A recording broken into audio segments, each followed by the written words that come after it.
La TVT au cœur de l'information.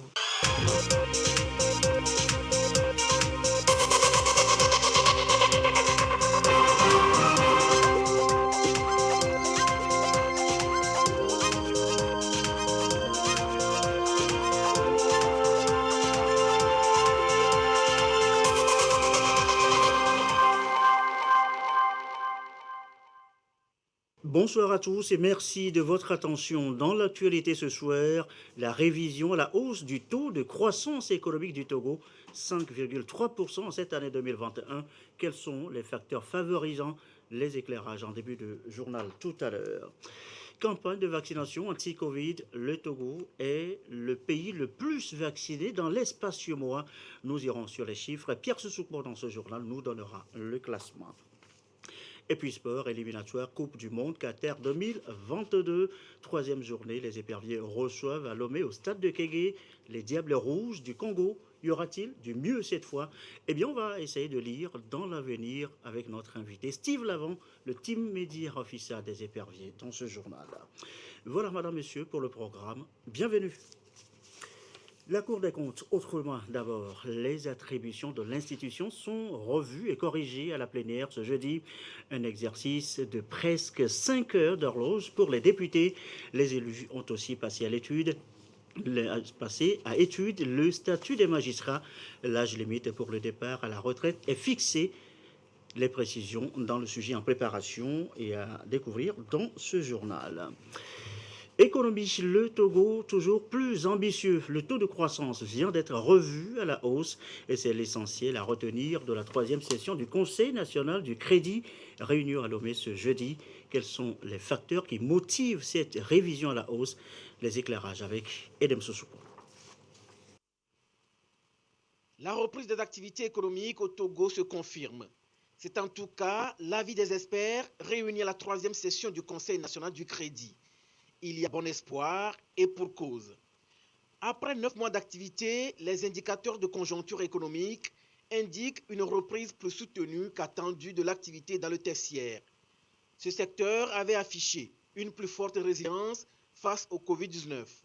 Projeté à 4,8% en début d'année, après 1,8% enregistré en 2020, le taux de croissance devrait atteindre 5,3% en 2021, a déclaré le ministre conseiller auprès du président de la République, Pressem Fetiéou, représentant du ministre en charge de l'économie. À fin août, par exemple, l'inflation se situe à 3,9%, un résultat imputable au renchérissement de certains produits vivriers. Au Togo, la dette publique demeure maîtrisée et représente 59% du PIB toujours en fin août. Les banques et les systèmes financiers décentralisés ont maintenu leur concours vigoureux à l'économie. Le montant des nouveaux crédits mis en place au deuxième trimestre 2021 par les banques s'élève à 217 milliards en hausse de 59% par rapport au niveau enregistré au même trimestre de 2020. Quant aux crédits octroyés par les institutions de microfinance aux agents économiques, ils ont cru de 38% à 47 milliards sur la même période. Mais des progrès restent à faire en augmentant les financements en faveur des très petites et moyennes entreprises, surtout en baissant les taux d'intérêt et en augmentant le volume des crédits au secteur agricole et à l'habitat.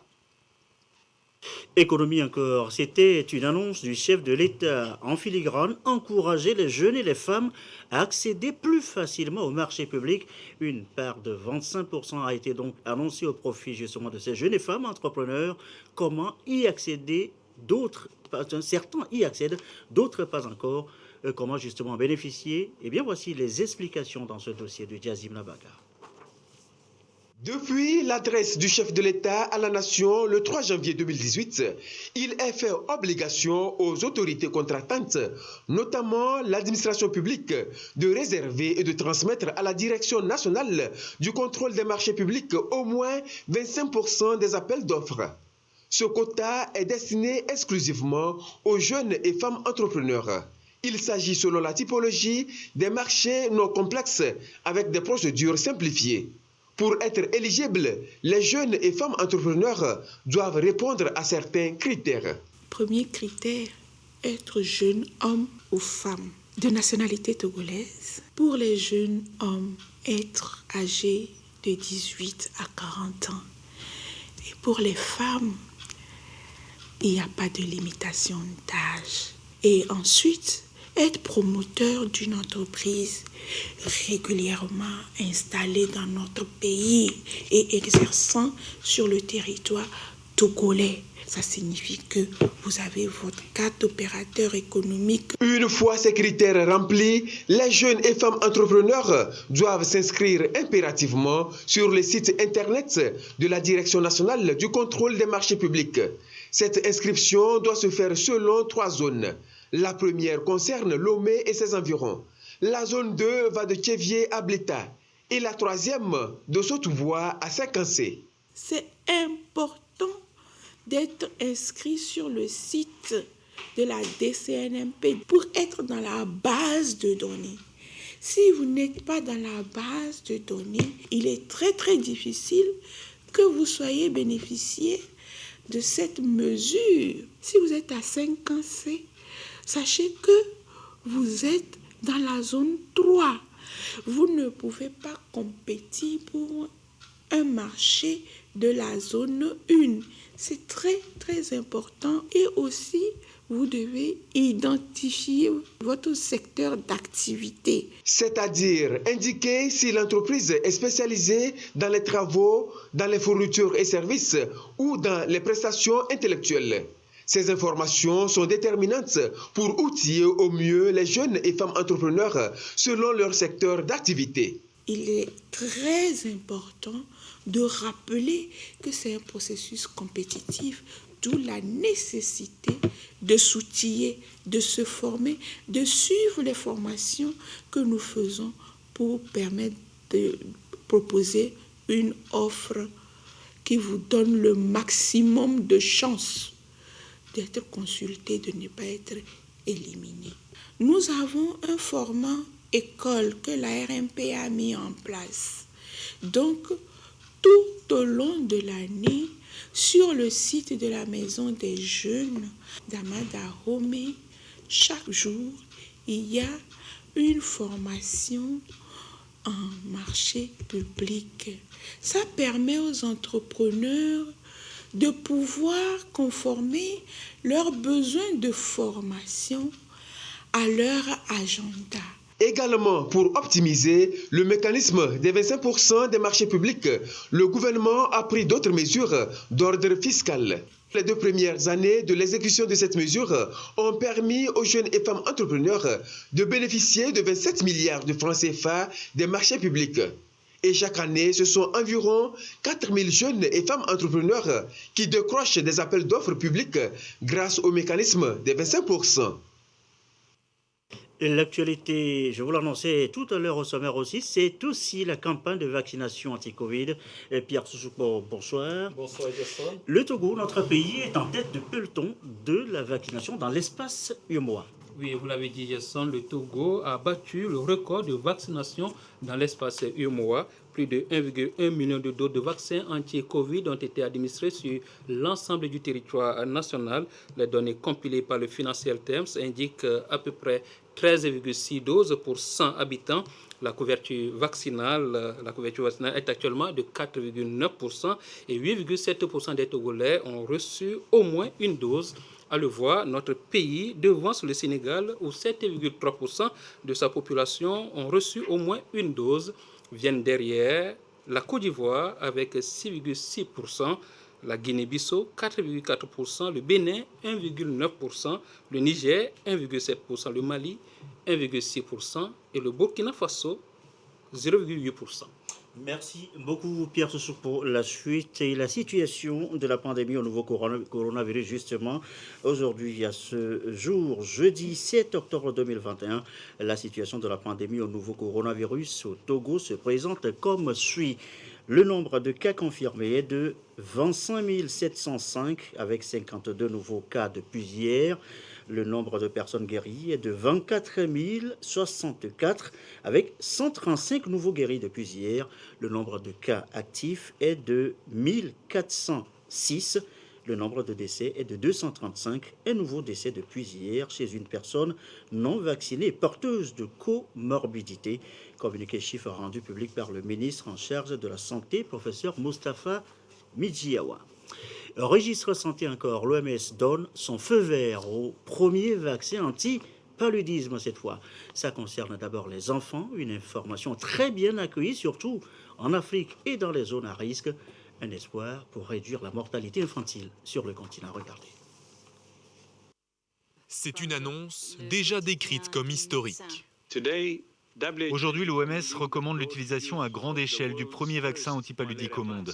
Ce tout premier vaccin contre le paludisme pourrait sauver des centaines de milliers de vies. L'OMS recommande son déploiement massif, particulièrement à destination des enfants, car chaque année, cette maladie, l'une des plus infectieuses et des plus anciennes au monde, tue près d'1 demi-million de personnes, dont 260 000 enfants de moins de 5 ans. Selon l'OMS, dans le monde, un enfant meurt du paludisme toutes les 2 minutes. Cette recommandation est basée sur les résultats d'un programme pilote en cours au Ghana, au Kenya et au Malawi, qui a déjà bénéficié à plus de 800 000 enfants depuis 2019. Transmis par les piqûres de moustiques, le paludisme touche principalement l'Afrique subsaharienne. Dans les zones impactées, ce nouveau vaccin est porteur d'espoir, car ces derniers mois, les craintes d'une résistance de la maladie aux traitements existants augmentent. La durée de protection du vaccin est suffisante pour couvrir la période où les enfants risquent le plus de développer des maladies graves et de mourir. Toutefois, les prochains mois seront cruciaux pour définir le mécanisme financier qui assurera que tous les enfants qui peuvent bénéficier du vaccin en bénéficient réellement. Développé par le géant pharmaceutique britannique GSK, ce nouveau vaccin agit contre le parasite transmis par les moustiques. L'OMS espère déjà que cette découverte encouragera le développement d'autres vaccins qui complètent ou dépassent celui-ci. Bonne nouvelle donc. Eh bien, souvent et justement pour guérir de mal de tête, le palu, comme dans le langage courant, pour la plupart, pas besoin souvent de consulter ni d'ordonnance de médecin, de comprimés de paracétamol ou de doliprane, ou encore pour calmer la douleur. L'automédication est plutôt l'usage courant. Mais attention, c'est dangereux. Petite piqûre de rappel avec Immaculée Baoué et Marie-Ange Bida. Je voulais acheter para. Un seulement. S'acheter des médicaments sans ordonnance, se l'administrer sans conseil d'un médecin, une pratique à risque de plus en plus courante. Si l'acte semble utile pour traiter les petits bobos de la vie quotidienne, ses effets ne sont pas souvent mesurés. Moi-même, je viens acheter paracétamol sans ordonnance quand j'ai des maux de tête. Et ça me soulage. La prise des antidouleurs, para, doliprane et autres doit respecter une certaine dose. Le contraire peut entraîner des effets néfastes sur l'organisme, généralement le foie et les reins. Les médicaments, lorsque ça entre dans notre organisme, ces médicaments passent par plusieurs organes avant leur élimination. Le paracétamol est un médicament qui est toxique pour le foie lorsque ce médicament est pris à des doses élevées. Et donc, lorsque le foie est en souffrance, ce médicament va s'accumuler dans l'organisme, dans le foie, et ça va entraîner une insuffisance hépatique. Donc le foie ne pourra plus bien fonctionner et ça va se ressentir sur la vie du malade, les pieds qui vont enfler, les yeux qui vont devenir jaunes, la constipation et autres à cause du mauvais fonctionnement du foie. La meilleure façon de prendre un médicament est de respecter les prescriptions du médecin traitant. Les antibiotiques et antipaludéens, par exemple, sont des médicaments réservés au diagnostic médical. Tout dépend des instructions qu'on donne avant la prise du médicament lors de la prescription. Souvent, on n'observe pas ces mesures-là pendant l'automédication et donc ça peut entraîner des complications. Donc, en dehors du foie, également, on peut se créer un ulcère, par exemple, avec l'automédication. Donc, il faut se conformer aux instructions du professionnel de la santé qui a prescrit ce médicament. Se traiter en automédication pour une affection est rigoureusement déconseillé. La responsabilité de tous et de chacun reste engagée pour éviter de finir aux urgences. pas mal à la tête, mais souffrent plutôt des yeux. Beaucoup d'enfants aujourd'hui ont recours aux lunettes avant l'âge. Pourquoi des lunettes plus tôt? Yasmine Koudia s'est intéressée au cas de ces enfants malades d'yeux. Regardez son reportage. Ghislain et Aaron, tous deux astreints au port des verres médicaux dès l'âge de 9 et 12 ans. Au contrôle de routine dans cette lunetterie, les deux frères se sentent visiblement mieux. Même s'ils ignorent l'origine des maux dont ils souffraient, ils ont encore à l'esprit les manifestations. J'avais souvent mal à la tête. On est allé faire la consultation pour avoir des lunettes. Et après, ça s'est amélioré. J'arrive à bien suivre les cours en classe maintenant. Quand je devais voir le tableau, c'était flou et je ne voyais pas très bien et je souffrais fréquemment de maux de tête. Avec les verres, je vois mieux. La luminosité change, ce n'est plus flou. Je m'en sors bien quand je suis à la bibliothèque. Une maladie héréditaire, selon Ameyo, mère des deux adolescents. Elle les amène régulièrement chez un spécialiste. Les enfants ont porté des verres assez prématurément parce qu'ils sont myopes lorsqu'ils sont à l'école et qu'ils n'arrivent pas à voir de loin. Ils sont toujours au premier banc, mais c'est pénible pour eux, c'est flou. Et après la consultation, il s'est révélé qu'ils étaient effectivement myopes. L'ophtalmologue leur a proposé les verres pour corriger, afin qu'à l'âge adulte, ça ne s'empire pas. Le port des lunettes pour corriger la réfraction et d'autres maux d'yeux devient une nécessité. Les jeunes, déjà à partir de l'adolescence de 12, 14 jusqu'à 20, 21, sont plus exposés. Un enfant de 11 ans à 12 ans, aujourd'hui, ils sont accros au portable. Tout ça là ont des impacts sur l'œil. Et de facto, ça entraîne des dommages ou des besoins de compensation au niveau des yeux. Le choix des montures reste une priorité. Aujourd'hui, même s'il n'y a pas une anomalie, il est évident que l'enfant se protège pour éviter les rayons là que peut dégager, c'est-à-dire les écrans. Sinon, s'il est en contact, ça peut créer encore d'autres anomalies. Quand vous avez des symptômes, quand vous avez des maux de tête, quand vous voyez que c'est flou, la première des choses, c'est d'aller faire la consultation. Parce que n'oublions pas, il y a les glaucomes qui se cachent. Et tu peux avoir les maux de tête, croyant que c'est juste pour une correction, je peux laisser. Or, en réalité, le glaucome est dangereux. Ça peut te conduire à la cécité. La plupart du temps, il n'est pas aisé de vivre sans les organes de sens, notamment les yeux. Diagnostiquer le mal et le soigner tôt reste recommandé. Il est 20h18 à l'étranger. La Guinée d'abord. Le chef de la junte a désormais son bras droit, Mohamed Beavogui, nommé Premier ministre de la Transition. Ce technocrate de 68 ans vient de dévoiler ses premières intentions, jeter les bases du changement et partir. Son futur gouvernement fera en sorte que le pays fonctionne correctement pour permettre notamment la tenue des élections promises par la junte. C'est ce qui ressort des premières déclarations du nouveau Premier ministre de transition guinéen, Mohamed Beavogui. L'important, encore une fois, c'est de construire les bases du changement.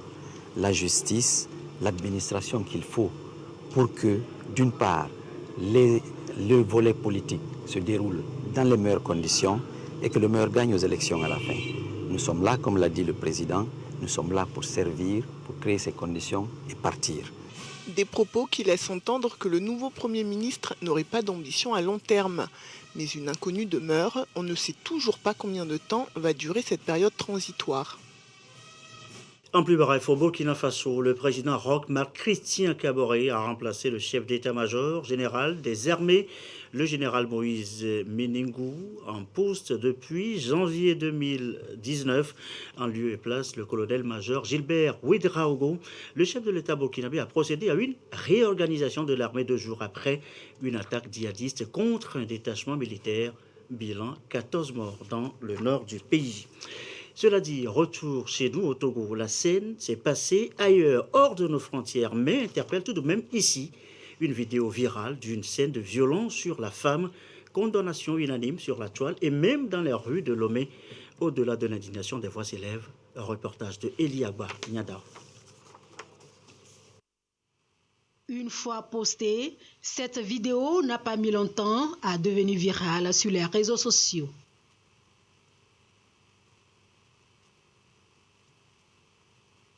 Avec elle, une vague d'indignation qui remet au centre un phénomène condamnable à tout point de vue. Vous avez vu cette vidéo? Oui, effectivement, j'avais vu cette vidéo. Il n'est pas bon de taper sa femme. Un jour, on va te tuer. Là, il faut dénoncer. Il faut briser le silence. En effet, beaucoup de voix s'élèvent aujourd'hui contre le phénomène et de plus en plus de langues se délient. C'est bon de violenter la femme jusqu'à ce point? C'est horrible, c'est inadmissible que de telles situations se passent. Il y a des services des droits de l'homme, de protection de la femme qu'il faut approcher. Il faut que la femme, aujourd'hui, ait le courage d'en parler. Au Togo, les violences conjugales ont pris des proportions importantes ces dernières années. Au centre d'écoute GF2D, 1000 à 1500 victimes sont accueillies chaque année. Sur la toile, beaucoup d'organisations féminines vont en guerre contre ces violences faites aux femmes. La violence au sein du couple de manière générale est à proscrire. Des gens meurent, des gens deviennent fous, des gens deviennent dépressifs, des gens deviennent alcooliques. Tout ça, ce sont des conséquences. On nous dit ne surtout pas en parler. Il est temps qu'on brise ce silence-là parce que justement, c'est parce que ce silence est tabou que les violences continuent. Parce que si on dénonce une personne, si on dénonce 2 personnes, si on dénonce 3 personnes, et de plus en plus avec l'avènement des réseaux sociaux, quand on dénonce, tout le monde voit et tout le monde entend, les gens se feront de moins en moins coupables de ces crimes-là. On doit briser le silence. Dès le premier coup, il faut parler. Il y aura un coup qui sera le coup de trop. Et c'est ce coup de trop qui peut être fatal. Commencez à enseigner dans les maisons. Commencez à apprendre aux enfants, aux garçons qu'on ne tape pas. Et commencez par apprendre aux filles que personne n'a le droit également de vous taper. Ne pas les dénoncer revient à les cautionner. Au Togo, le gouvernement prend des dispositions pour combattre le mal. En plus des centres d'écoute et des actions coordonnées des organisations de la société civile, une part belle est réservée au sujet dans le nouveau code des personnes et de la famille. Et jeudi, c'est aussi la page des sports et l'événement ce week-end, cela ne vous échappe pas. Chez nous, eh bien, ce sont les éliminatoires Coupe du Monde Qatar 2022. 3e journée, le Togo reçoit le Congo. Y aura-t-il ou y a-t-il encore de l'espoir pour les éperviers du Togo? En tout cas, on en parle ce soir avec le team Média Offica avec nous dans ce journal. Steve Lavon. Bonsoir Steve. Bonsoir Gerson. Première journée, défaite 2-0 contre le Sénégal. Deuxième journée, ce n'était guère mieux. Les éperviers battus ici à Lomé, 1-0 par qui? La Namibie. Que peut-on encore espérer? Il faut toujours espérer, comme on dit dans la vie, quand il y a la vie, il y a de l'espoir, comme on dit. Voilà, donc il faut toujours espérer la victoire. Et samedi, il faut une victoire pour cette équipe nationale-là, car déjà, elle est importante sur le plan comptable, vous l'avez rappelé si bien. Le Togo a démarré cette campagne-là avec 2 défaites en autant de matchs contre le Sénégal et la Namibie. Et donc, si les éperviers veulent garder des chances de qualification, bien d'accession au tour suivant de ces qualifications, et pour battre le Congo samedi prochain, ça c'est de 1. De 2, il faut... Est-ce que mathématiquement, il y a encore une chance? Si, il y a encore si je fais bien les comptes, il y a 12 points à prendre. Et si on prend les 12 points, c'est possible parce que les adversaires aussi peuvent lâcher des points en chemin. Donc, c'est très, très important. Et pour poursuivre, comme je disais, c'est important aussi pour la confiance du groupe parce que c'est un groupe qui travaille depuis un bout de temps ensemble et qui n'arrive pas à voir les résultats. Et donc, une victoire va leur donner de la confiance et aussi, pour finir, donner de la sérénité au nouveau sélectionneur qui est là pour pouvoir continuer dans son projet de reconstruction. Contre le Congo, dimanche, ça se joue au stade de Kégué. Alexis Romao est rappelé en renfort. Diène Dakona sera là en appui au bataillon sur place. Est-ce que ça peut donner quelque chose? On espère, comme on l'a dit tout à l'heure, Alexis Romao, ce n'est pas forcément un renfort ou ce que vous voulez, mais le coach l'a appelé, comme il a si bien expliqué. Il n'était pas là pour les 2 premiers matchs. Oui, si, parce que il y a eu une incompréhension. Le coach pensait qu'il avait pris sa retraite internationale, qu'il ne voulait plus jouer pour la sélection, alors que ce n'était pas le cas. Il avait été convoqué en juin dernier pour un stage avec l'équipe nationale en Turquie, il avait décliné car il n'avait pas encore de club. Et là, il a trouvé un club depuis le mois d'août. Et aujourd'hui, il est encore régulier. Et malgré ses 37 ans, c'est un joueur professionnel, qui est très très professionnel de haut niveau et qui va apporter justement la maturité à ce groupe des éperviers. En soi, ou bien dans l'ensemble, ce groupe est très très jeune, on a l'habitude de le souligner, et qui a besoin de temps. Moi, je ne parle pas de patience, mais qui a besoin de temps pour se connaître encore mieux et pour aller chercher les résultats. On va justement essayer de voir le verre à moitié plein plutôt qu'à moitié vide.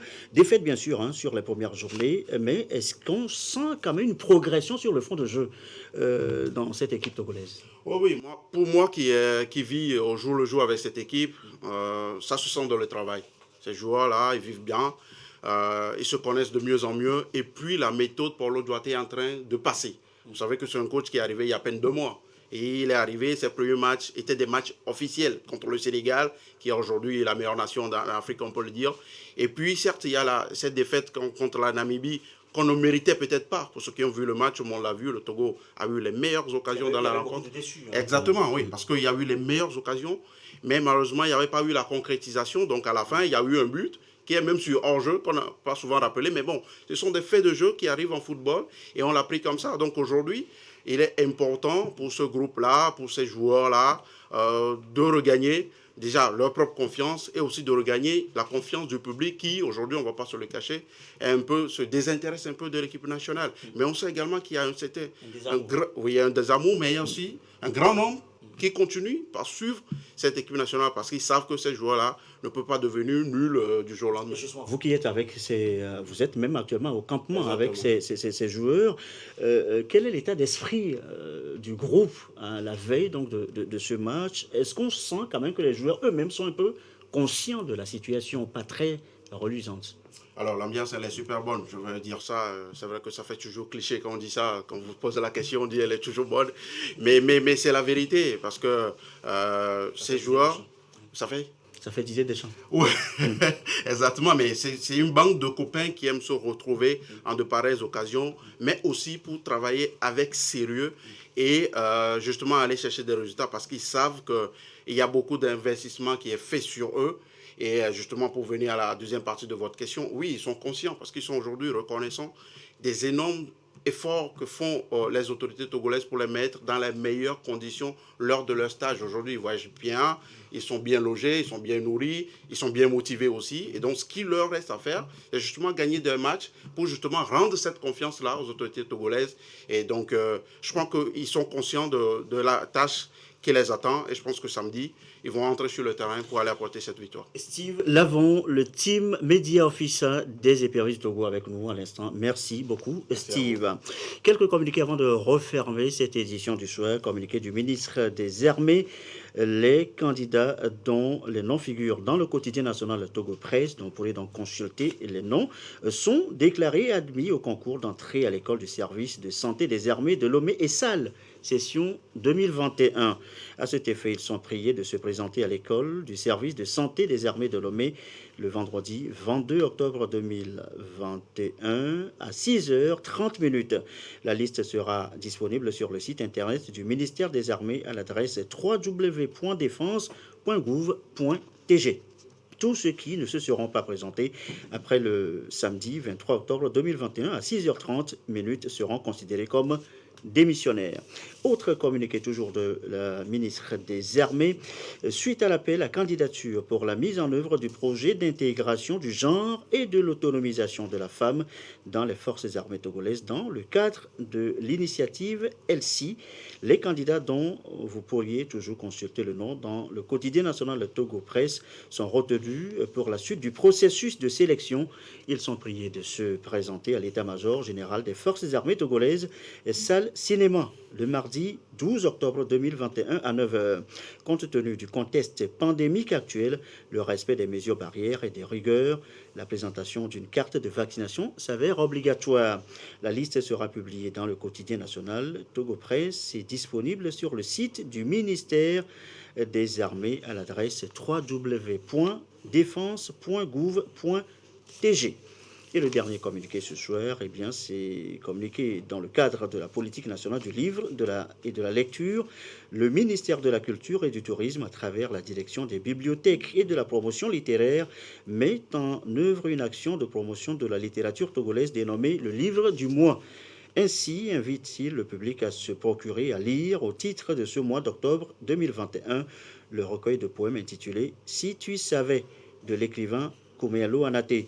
Dans ce recueil de poèmes, l'auteur fait ressortir la vie humaine sous ses différentes formes qui s'ouvrent sur le destin tragique d'une femme représentée à une figure géométrique à travers, entre autres, « Si tu savais », « Ainsi va la vie », « Leçon de vie », « La folie », « Le cri du silence », « Les silences qui tuent », « Je suis comme les autres », défier les montagnes, l'inconnu. Voilà donc pour ce qui concerne donc ce communiqué. Pour tout renseignement supplémentaire, veuillez contacter plus 228 22 22 86 83 ou 90 85 50 70. Je vous l'annonçais au sommaire, la Cour des comptes, autrement, les attributions de l'institution sont revues et corrigées à la plénière ce jeudi. Un exercice de presque 5 heures d'horloge pour les députés. Les élus ont aussi passé à étude le statut des magistrats.